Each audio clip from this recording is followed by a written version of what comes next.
দীপাবলির জন্য মা কিন্তু বাজার থেকে অনেক প্রদীপ নিয়ে এসছে।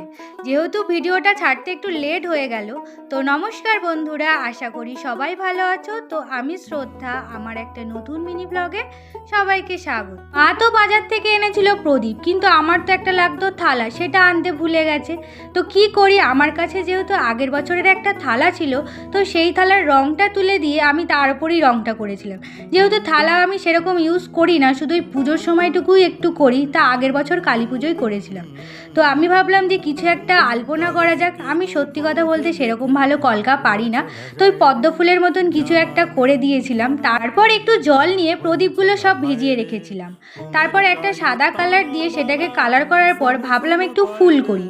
জবা ফুল আর করিনি, কারণ প্রদীপগুলো একটু ছোট ছোট ছিল। সবাইকে জানাই দীপাবলির অনেক শুভেচ্ছা ও ভালোবাসা। ভিডিওটা ভালো লাগলে অবশ্যই একটা লাইক, কমেন্ট, শেয়ার আর সাবস্ক্রাইব করো। তো বাই।